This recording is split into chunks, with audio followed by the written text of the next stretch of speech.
Saranghanda adera Neganore Shalara. Raja Herodes juga mendengar tentang Yesus, sebab namanya sudah terkenal dan orang mengatakan, Yohanes Pembaptis sudah bangkit dari antara orang mati, dan itulah sebabnya kuasa-kuasa itu bekerja di dalam dia. Yang lain mengatakan, dia itu Elia. Yang lain lagi mengatakan, dia itu seorang nabi, sama seperti nabi-nabi yang dahulu. Waktu Herodes mendengar hal itu, ia berkata, bukan, dia itu Yohanes yang sudah kupenggal kepalanya dan yang bangkit lagi. Sebab memang Herodeslah yang menyuruh orang menangkap Yohanes dan membelenggunya di penjara, berhubung dengan peristiwa Herodias, istri Filipus saudaranya. Karena Herodes telah mengambilnya sebagai istri. Karena Yohanes pernah menegur Herodes, tidak halal engkau mengambil istri saudaramu. Karena itu Herodias menaruh dendam pada Yohanes dan bermaksud untuk membunuh dia, tetapi tidak dapat. Sebab Herodes segan akan Yohanes karena ia tahu bahwa Yohanes adalah orang yang benar dan suci, jadi ia melindunginya. Tetapi apabila ia mendengarkan Yohanes, hatinya selalu terombang-ambing, namun ia merasa senang juga mendengarkan dia. Akhirnya tiba juga kesempatan yang baik bagi Herodias, ketika Herodes pada hari ulang tahunnya mengadakan perjamuan untuk pembesar-pembesarnya, perwira-perwiranya, dan orang-orang terkemuka di Galilea.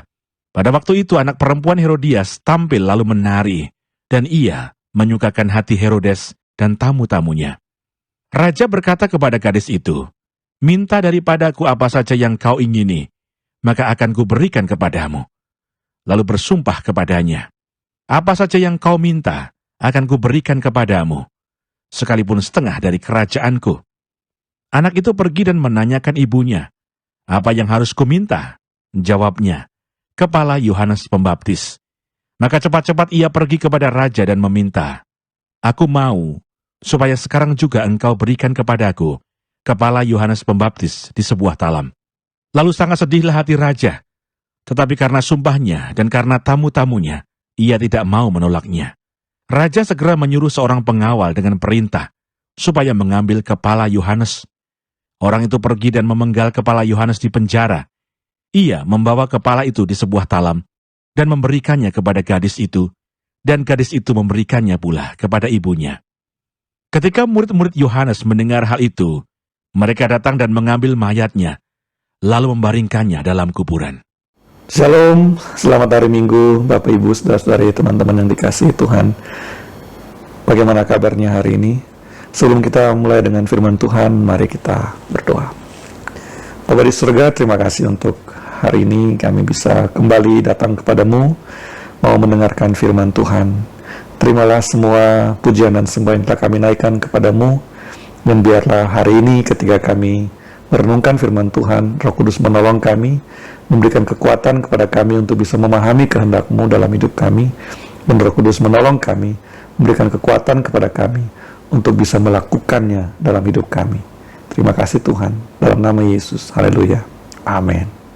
Bapak Ibu yang dikasihi Tuhan, kita masih ada di tengah pandemi, dan karena itu kita tidak bisa bertatap muka. Semua kegiatan di gereja juga dilakukan secara online. Dan hari-hari ini ketika kita melihat angka-angka, terutama di Indonesia, kita melihat angka-angka yang mengkhawatirkan. Kita melihat dan mendengar banyak berita yang membuat kita sedih. Dan kemudian banyak pertanyaan timbul. Sebagai orang percaya, sebagai orang yang berharap dan percaya kepada Tuhan, pertanyaan-pertanyaan mulai timbul. Pertanyaan-pertanyaan seperti, apakah Tuhan bisa menolong kita? Bagaimana dengan keadaan ini? Sampai kapan ini akan terus berlangsung?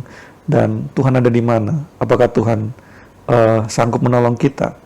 Kelihatannya keadaan ini berlarut-larut dan banyak orang mulai lelah. Dan karena itu hari ini Bapak Ibu, renungan kita hari ini, firman yang kita renungkan hari ini berharga bagi kita untuk kita renungkan bersama-sama. Markus pasal 6 ayat 14 sampai 29. Saya memberi judul ketika yang jahat menang. Bapak Ibu yang dikasihi Tuhan, kenapa judulnya seperti ini? Kalau kita eh, nonton film action terutama, kita akan menemukan bahwa seberapa hebatnya tokoh jahatnya, pada akhirnya juga hero atau tokoh utamanya akan menang. Seperti apapun hebatnya Thanos, akhirnya dia kalah juga, dan kebaikan yang menang. Itu cerita di dalam film. Dan dulu ada sebuah film yang unik, The Last Action Hero, Arnold Schwarzenegger yang main. Waktu itu ceritanya tentang seorang tokoh dalam film, tiba-tiba dia bisa keluar dan muncul hidup di kehidupan nyata. Dan dalam kehidupan nyata, tokoh hero dalam film ini terkejut karena ternyata di dalam kehidupan nyata yang baik tidak selalu menang, yang jahat bisa menang.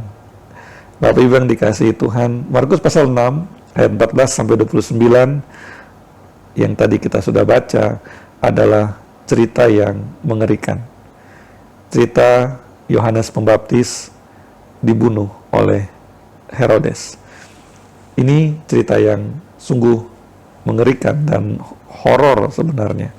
Dan menarik sekali bahwa Markus menulis ini setelah dia bercerita tentang pengalaman Yesus ditolak di Nazaret, dan kemudian Yesus mengutus murid-muridnya pergi berdua-berdua dengan menyiapkan mereka untuk menghadapi penolakan juga. Dan kemudian di antara cerita murid-murid pergi dan melakukan pelayanan, Markus menyisipkan cerita bagaimana Yohanes Pembaptis mati.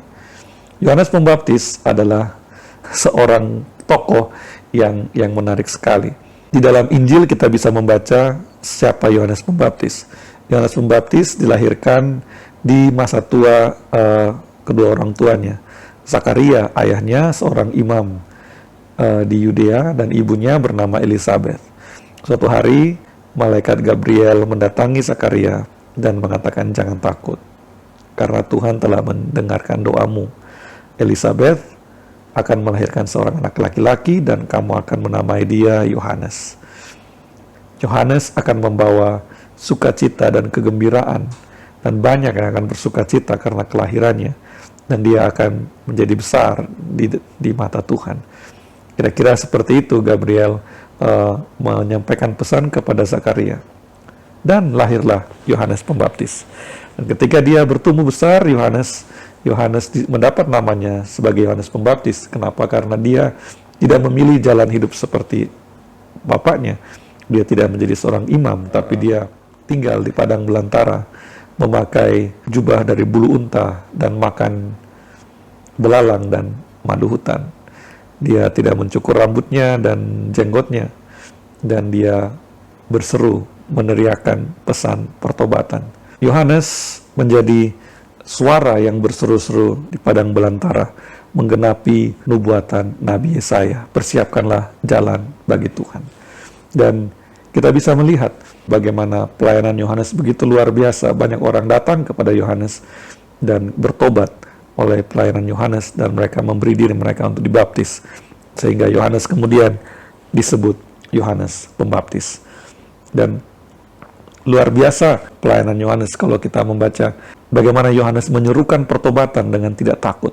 Dia tidak peduli kepada siapa dia bicara, dia menyampaikan kebenaran. Bahkan ketika dia memandang sesuatu yang salah, yang ada dosa terjadi di istana Raja Herodes pun, dia menegur, mengkritik, atau bahkan mengecam apa yang dilakukan oleh Raja Herodes. Dan akibatnya Yohanes ditangkap oleh Raja Herodes. Di dalam Perjanjian Baru ada beberapa nama Herodes, dan kita perlu tahu sedikit tentang Herodes ini. Yang Herodes dalam perikop hari ini bukan Herodes Agung. Herodes Agung ini yang bertanggung jawab terhadap pembantaian anak-anak balita di Bethlehem setelah kelahiran Yesus. Herodes yang dibahas dalam perikop hari ini adalah Herodes Antipas. Herodes Antipas adalah salah satu dari anak laki-laki Herodes Agung. Herodes Agung punya 7 orang anak, tapi Herodes Agung ini agak sinting orangnya. Dan saking paranoidnya Herodes Agung ini, dia membunuh anak-anak laki-lakinya. Tentang Herodes Agung ini, Kaisar Roma bahkan pernah mengatakan bahwa lebih aman jadi babinya Herodes daripada jadi anaknya. Karena saking paranoidnya, saking gilanya Herodes Agung ini. Selain Herodes Antipas, anak dari Herodes Agung yang tidak dibunuh adalah Filipus, Herodes Filipus. Dan Herodes Filipus ini saudara tirinya Herodes Antipas, jadi mereka ibunya berbeda. Lalu ada juga saudara tiri yang lain yang bernama Aristobulus. Aristobulus ini menikah dan punya anak perempuan namanya Herodias. Dan Herodias ini kemudian dinikahi oleh Filipus, oleh pamannya sendiri. Dan Filipus dan Herodias kemudian punya anak namanya Salome. Jadi Herodes Antipas, waktu dia pergi ke Roma, dia bertemu dengan Herodias. Herodias ini adalah anak dari saudara tirinya Aristobulus dan istri dari saudara tirinya yang lain, Filipus. Dan ketika dia bertemu dengan Herodias, Herodias ini seorang wanita yang punya ambisi besar untuk berkuasa. Herodias melihat bahwa Antipas lebih berkuasa, lebih powerful daripada Filipus. Dan akhirnya mereka meninggalkan Filipus. Ketika pulang dari Roma, Herodias ikut ke Galilea bersama dengan Herodes Antipas, meninggalkan Filipus. Dan Herodias menjadi istrinya Herodes Antipas. Di dalam hukum Roma itu nggak masalah. Tapi di dalam hukum Taurat, hukum Yahudi, itu masalah. Dan Herodias dan Herodes Antipas tinggal di Galilea, di tanah Yudea, di tanah Yahudi. Karena itulah Yohanes Pembaptis kemudian menegur dengan keras. Yohanes Pembaptis mengatakan, tidak halal engkau mengambil istri saudaramu, di ayat 18 tadi kita baca. Karena itu kemudian Herodias sangat marah. Herodias sangat marah dan menaruh dendam terhadap Yohanes Pembaptis.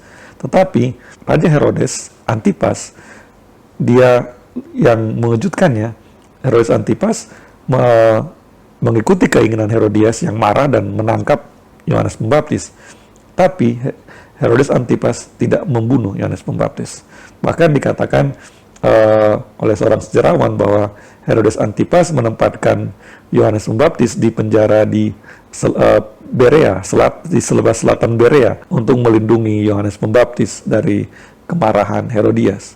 Yohanes Pembaptis, seorang yang luar biasa pelayanannya, ditangkap oleh karena kritiknya terhadap Raja Herodes Antipas. Dan sebenarnya yang mendendam dengan sangat adalah Herodias, istri Herodes Antipas.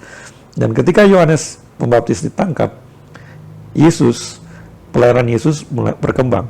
Dan kalau kita baca di Injil Matius dan Injil Lukas, Yohanes Pembaptis di dalam penjara mengutus murid-muridnya untuk bicara kepada Yesus, menanyakan, apakah engkau Mesias? Yohanes Pembaptis di dalam penjara sempat mengalami pergumulan di batinnya, karena dia melakukan pelayanan yang luar biasa dan dia berakhir di dalam penjara. Dan Yesus mengatakan di antara orang yang dilahirkan tidak ada yang lebih besar daripada Yohanes Pembaptis. Oke, tapi Yesus tidak melakukan apa-apa tentang pemenjaraan Yohanes Pembaptis ini. Nah, kita bisa lihat bagaimana mengerikannya cerita hidup Yohanes Pembaptis. Kemudian Herodias mendapatkan kesempatan suatu kali dalam sebuah pesta ulang tahun, anak Herodias namanya Salome menari, dan tariannya begitu memikat Herodes dan para tamu. Dan Herodes mengatakan kepada Salome, minta apa saja aku akan berikan kepadamu. Dan Herodes bilang, apa saja yang kau minta akan kuberikan kepadamu, sekalipun setengah dari kerajaanku. Sebenarnya janji ini janji kosong, karena Herodes Antipas tidak berkuasa untuk memberikan bagian dari seberapapun bagian dari kerajaannya, karena dia hanya raja boneka dari Roma, dan kekuasaan dia juga dibagi dengan Filipus dan Aristobulus. Dia hanya PHP memberikan janji kosong kepada Salome. Tapi Salome kemudian bertanya kepada ibunya, minta apa? Dan Herodias, karena Herodes sudah berjanji akan memberikan apa saja, kemudian Herodias minta minta kepala Yohanes Pembaptis. Dan Salome kemudian datang kepada Herodes dan mengatakan dia mau kepala Yohanes Pembaptis dibawa di sebuah talam. Dan sangat sedihlah hati raja, tapi karena sumpahnya dan oleh karena tamu-tamunya, ia tidak mau menolaknya. Raja segera menyuruh seorang pengawal dengan perintah supaya mengambil kepala Yohanes. Orang itu pergi dan memenggal kepala Yohanes di penjara. Bapak Ibu yang dikasihi Tuhan, cerita yang mengerikan sekali. Cerita tentang seorang nabi yang diutus untuk menyiapkan jalan bagi Tuhan, seorang nabi yang diutus untuk memberitakan kebenaran, dan selama hidupnya dia melakukan tugasnya dengan setia. Dia melakukan tugasnya memberitakan kebenaran tanpa kompromi sedikit pun. Dia memberitakan kebenaran apa adanya, dan apa yang kemudian dia dapatkan, dia mendapatkan ketidakadilan. Dia ditangkap oleh karena yang berbuat dosa itu adalah penguasa, dan penguasa ini tidak suka dengan teguran itu, dan dia ditangkap. Dan kemudian dia dibunuh hanya karena dendam dari istri sang penguasa, dan dia diberikan sebagai hadiah pertunjukan tarian di sebuah pesta ulang tahun. Mengerikan sekali. Ketidakadilan yang dahsyat sekali. Dan kalau kita berada pada posisi Yohanes Pembaptis, kalau kita membaca di Matius dan Lukas bagaimana Yohanes Pembaptis sempat bertanya kepada Yesus, apakah engkau Mesias? Kita bisa melihat pergumulan di hati Yohanes Pembaptis. Apakah ini akhirnya? Apakah dia harus berakhir? Apakah harus berakhir seperti ini? Ketika melayani Tuhan, melayani misi yang Tuhan berikan kepadanya, apakah kemudian dia harus berakhir seperti ini? Berakhir di dalam penjara? Dan ternyata Yohanes Pembaptis tidak berakhir di dalam penjara saja. Dia berakhir di atas sebuah talam kepalanya. Bukankah ini adalah berita yang mengejutkan sekali? Bukankah ini adalah cerita yang menakutkan bagi hamba-hamba Tuhan? Ini adalah cerita yang sangat mengerikan. Dan kepada siapa cerita ini mengerikan? Cerita ini sangat mengerikan terutama kepada hamba-hamba Tuhan. Ketika kita melakukan pelayanan kepada Tuhan, kita melakukannya dengan setia, dengan tulus, dan tanpa kompromi. Apa ya akhir yang kita harapkan? Kita mengharapkan akhir yang tentu saja baik. Kita mengharapkan akhir di mana ada apresiasi dan ada kemenangan. Kita bernyanyi, kita umat pemenang, atau kita lebih dari pemenang. Dan banyak juga hamba-hamba Tuhan yang memberikan image, memberikan gambaran bahwa ketika melayani Tuhan dengan tulus, dengan benar, kemudian akan mendapatkan reward yang luar biasa di dunia ini. Tentang tulus dan benarnya tentu itu akan menjadi perdebatan ketika melihat cara hidup hamba-hamba Tuhan yang seperti itu. Tapi banyak orang Kristen kemudian berpikir bahwa menjadi hamba Tuhan bisa berarti mendapatkan reward di bumi yang sepantasnya, reward yang wah dan luar biasa dan bagus lah setidaknya, dan setidaknya punya rumah lah di perumahan yang pantas lah, atau punya mobil lah yang representatif lah. Itu hamba Tuhan yang sukses. Minggu lalu kan kita bahas tentang bagaimana ukuran kesuksesan bagi seorang yang melayani Tuhan hari-hari ini. Tapi kalau kita membaca perikop hari ini, kita akan menemukan cerita yang horrifying, cerita yang menakutkan sekali. Seorang Yohanes Pembaptis, hamba Tuhan yang luar biasa, hamba Tuhan yang besar. Yesus sendiri mengakui di antara yang dilahirkan manusia tidak ada yang lebih besar daripada Yohanes Pembaptis. Kalau seorang hamba Tuhan sebesar ini mendapatkan akhir hidup yang seperti ini, masih beranikah kita menuntut reward di dunia ini? Bapak Ibu yang dikasihi Tuhan, kita perlu merenungkan ini. Renungan yang lain yang saya mau ajak kita untuk melihat adalah, kalau kita melihat betapa jahatnya Herodes, dari Herodes Agung sampai Herodes Antipas, lalu kita melihat juga Herodias yang begitu licik dan jahat, kita akan marah sekali. Ini ketidakadilan yang luar biasa. Ketidakadilan ini harus dibalas, harus dikalahkan seperti itu. Tapi kalau kita sampai pada cerita Yohanes Pembaptis ini, kita akan melihat dari sisi Yohanes Pembaptis. Yohanes Pembaptis mengalami kezaliman yang dahsyat, yang luar biasa. Dan kelihatannya sepertinya yang jahat menang. Tapi apakah demikian? Bapak Ibu yang dikasihi Tuhan, banyak orang bertanya kepada Tuhan, Tuhan bisa nggak sih tolong saya? Tuhan bisa nggak sih? Tuhan ada nggak sih? Bahkan ada yang bertanya, Tuhan baik. Kalau Tuhan baik, kenapa ada orang jahat di dunia ini? Ya kan? Kalau Tuhan baik, kenapa ada kemiskinan? Kalau Tuhan baik, kenapa ada perang? Kalau Tuhan baik, kenapa ada ketidakadilan? Tuhan kemudian jadi yang disalahkan, dan kemudian Tuhan dikatakan sebagai tidak ada. Tapi Bapak Ibu yang dikasihi Tuhan, kalau kita baca cerita Injil, kita harus baca sampai selesai. Kalau kita baca sebuah novel, kita harus baca sampai selesai. Kita baca cerita Injil, kita juga harus baca sampai selesai. Hubungan kita dengan Tuhan, cerita kita dengan Tuhan pun, kita harus baca sampai selesai. Ada episode-episode di mana yang jahat sepertinya menang. Ada episode-episode sepertinya ketidakadilan tidak bisa dihentikan. Kelaliman tidak bisa dihentikan. Ketika kelaliman begitu dahsyat dan mengerikan terjadi, kita berteriak. Kita tidak terima. Itu benar. Itu bukan satu hal yang salah untuk mengatakan itu lalim, itu tidak adil. Tapi, jangan kemudian kita bilang, Tuhan gimana sih? Kenapa? Karena Tuhan lebih besar dari episode-episode kehidupan kita. Tuhan lebih besar daripada peristiwa-peristiwa yang kita lihat di dalam timeline kita.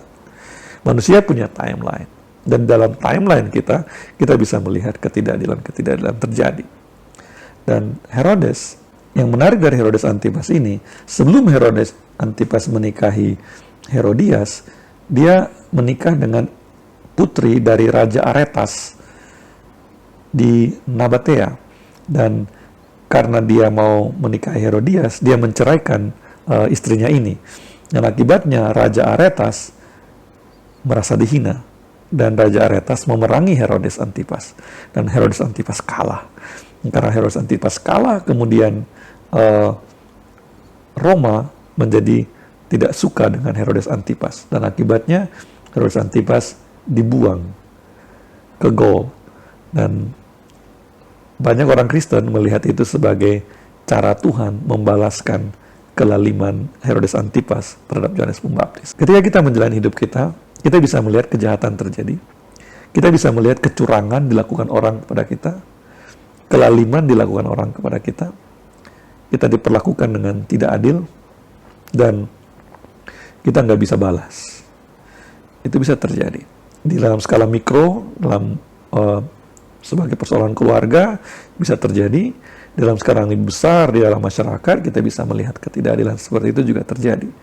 Dan di dalam sejarah manusia, kita melihat peristiwa-peristiwa ketidakadilan, kelaliman yang besar pernah terjadi, dan itu menimbulkan luka sejarah yang besar antara bangsa-bangsa, bahkan melibatkan agama juga. Dalam hidup ini, ketidakadilan, kelaliman bisa terjadi. Tapi Tuhan turut bekerja dalam segala sesuatu untuk mendatangkan kebaikan bagi orang-orang yang mengasihi Dia. Karena itu, jangan menyerah. Jangan kemudian bertanya, Tuhan ada di mana? Jangan kemudian bertanya, Tuhan tidak adil, Tuhan tidak mendengar, Tuhan tidak menjawab. Kenapa? Karena Tuhan ada, dan Tuhan tidak berhenti bekerja. Ketika kita tidak bisa melihat pun, Tuhan sedang mengerjakan sesuatu. Nah, karena itu teman-teman yang dikasihi Tuhan, ketika kita melihat ketidakadilan terjadi, atau mengalami ketidakadilan, apa yang kita harus lakukan? Apa yang harus kita lakukan? Yang pertama adalah percaya akan kasih Tuhan. Percaya bahwa Tuhan adalah kasih. Nah, Tuhan mengasihi, Tuhan ada di pihak kita. Ketika Tuhan ada di pihak kita, Dia bekerja dengan caranya Dia. Dia bekerja dengan waktunya Dia. Dan waktu dan cara Tuhan bisa jadi di luar timeline kita. Bisa jadi di luar kemampuan kita untuk memahaminya. Tapi Tuhan bekerja. Karena itu, teman-teman, ketika kita dipanggil untuk melakukan suatu pekerjaan baik oleh Tuhan, apa yang kita harus tahu? Kita melakukan pekerjaan baik itu untuk Tuhan. Dan kita melakukan dengan setia, dengan taat dan setia, bagi Tuhan. Ketika kita melakukannya bagi Tuhan, kita bisa mengalami hal-hal yang buruk. Kita bisa mengalami hal-hal yang mengerikan bahkan. Tapi hal-hal yang buruk dan hal-hal yang mengerikan itu tidak berarti kita gagal. Tidak berarti Tuhan meninggalkan kita. Ketika kita melakukan pekerjaan baik untuk Tuhan, kita melakukannya dengan taat dan setia, kita melakukannya dengan benar di hadapan Tuhan, kita bisa mengalami penolakan seperti yang Yesus alami dalam firman minggu yang lalu. Kita bisa mengalami bahkan kengerian seperti yang Yohanes Pembaptis alami. Karena itu adalah keliru kalau kita menargetkan hasil pelayanan kita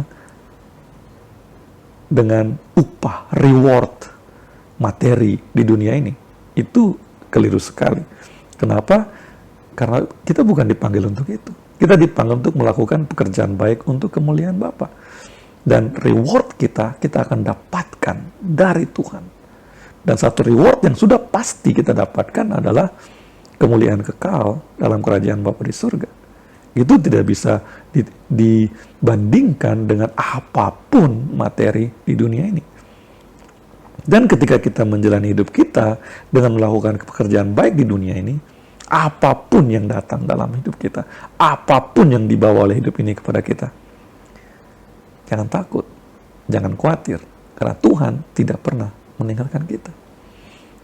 Ketika Hitler dengan Nazinya membantai orang Yahudi, banyak prajurit Hitler itu orang Kristen. Dan akibatnya menimbulkan luka sejarah yang besar antara orang Yahudi dan orang Kristen. Dan sepertinya tidak ada yang bisa menghentikan kekejaman Hitler. Tapi bisa dihentikan. Ketika Kekaisaran Roma menindas kekristenan dengan sistematis beberapa ratus tahun, ketidakadilan itu sepertinya tidak ada ujung bagi orang Kristen waktu itu. Berapa generasi mengalaminya. Tapi Kekaisaran Roma tinggal sejarah. Kekristenan masih ada hari ini. Kenapa? Karena Tuhan tidak tidur. Tuhan ada dan Tuhan menolong. Dan hari-hari ini juga, kalau kita mengalami keadaan yang buruk sekali oleh karena pandemi ini, jangan berhenti percaya, jangan berhenti berharap, dan jangan berhenti melakukan pekerjaan baik yang Tuhan panggil untuk kita lakukan. Kenapa? Karena reward kita itu sudah pasti dalam kekekalan. Dan apapun yang kita alami di dalam hidup kita di dunia ini, yang sementara ini, itu adalah kasih karunia Tuhan bagi kita. Bahkan hal yang mengerikan sekalipun, itu juga Tuhan akan jadikan kemuliaan. Karena itu teman-teman, jangan kejar kemuliaan dari dunia, tapi setialah kepada panggilanmu sebagai orang yang percaya, yang diselamatkan dalam kasih karunia Allah. Kerjakan bagian kita dengan tanggung jawab, dengan setia, dan lihat, Tuhan baik, dan Tuhan tidak akan pernah meninggalkanmu. Mari kita berdoa. Bapa di surga, tolong kami dalam hari-hari yang sulit ini, kami mau tetap percaya. Ada kesedihan, ada ketakutan, ada kengerian bahkan. Begitupun kami mau tetap percaya. Begitupun kami tidak mau takut. Tolong kami ya Tuhan. Bila kami merenungkan dan mencernakan firman ini. Dan firman ini memberi kekuatan bagi kami. Untuk tetap melakukan pekerjaan baik yang Tuhan percayakan bagi kami. Dan melalui hidup kami menjadi berkat bagi sesama kami. Dalam nama Yesus. Haleluya. Amin.